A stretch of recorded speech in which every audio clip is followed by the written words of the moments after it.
இப்போ வந்து நாய்கள்லாம் என்ன பண்ணுது அப்படின்னா, நாய்கள், சிங்கங்கள், புலிகள்லாம் என்ன பண்ணுதுன்னா, காடுகள்ல இந்த இந்த இடத்துல இருக்கிற ஆடு, மாடுகள்லாம் எனக்கு சொந்தம்.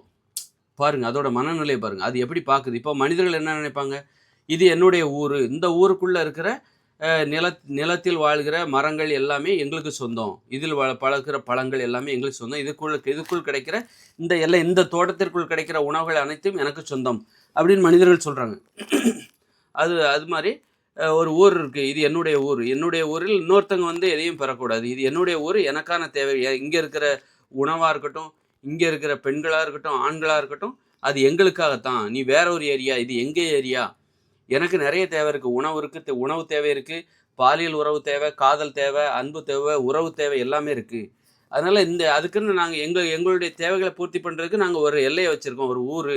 இந்த ஊருக்குள்ள பொதுவான இடங்களில் இருக்கிற மரங்கள், செடிகள், அதில் காய்க்கிற பழங்கள், காய்கள்லாம் இந்த மக்களுக்கு சொந்தம்.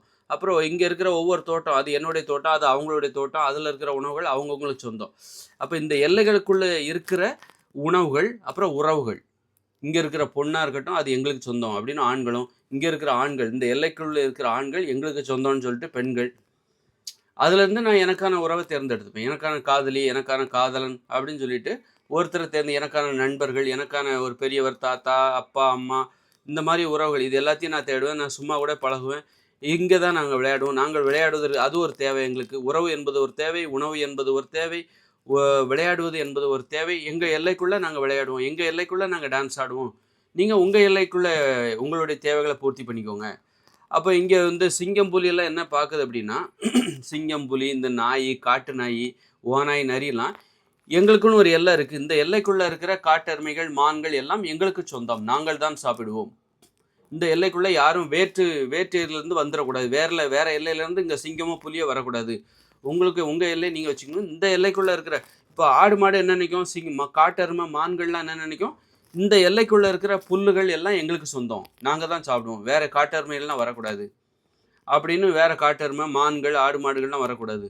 அப்படின்னா அந்த ஆடு, மாடுகள், காட்டெருமைகள்லாம் நினைக்கும். ஆனா அதே பகுதியில வாழ்கிற சிங்கம், புலி எல்லாம் என்ன நினைக்கும்? சிங்கம், புலி, சிறுத்தைகள்லாம் இந்த பகுதியில் வாழ்கிற காட்டெருமைகள், மான்கள் எல்லாம் எங்களுக்கு சொந்தம்.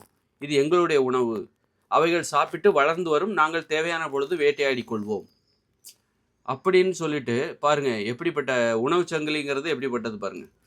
அதனால வந்து இந்த மாதிரியே ஒரு உணவுச் சங்கிலி என்பது இதான் உணவுச் சங்கிலியோட எங்களுக்கு சொந்தம். அப்படிதான் வந்து ஒரு சிங்கம், புலி வந்து எப்படி பார்க்குது, பிற உயிரினங்களை எப்படி பார்க்குது, ஒரு ஆடு, மாடுகள் இங்க இருக்கிற தாவரங்களை எப்படி பார்க்கிறதோ, அதுபோல சிங்கம், புலிகள் இங்க இருக்கிற ஆடு, மாடுகள் எல்லாம் தங்களுடைய உணவுகள் அவைகள் வளரட்டும். ஒரு பழம் பழுத்த உடனே பறிச்சு சாப்பிடுவோம்ல, அதுபோல தான் இந்த சிங்கம், புலிகள்லாம் என்ன பண்ணும்?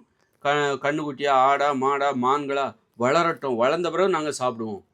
குட்டியா பிஞ்சா இருக்கும்போது நாங்க சாப்பிட மாட்டோம். அதுவே வளரட்டுமே, வளர்ந்த பிறகு நாங்க சாப்பிட்டுக்கிறோம். அப்படி கூட அவங்க நினைக்கும். ஒரு இயற்கையான உணர்வுங்கிறது.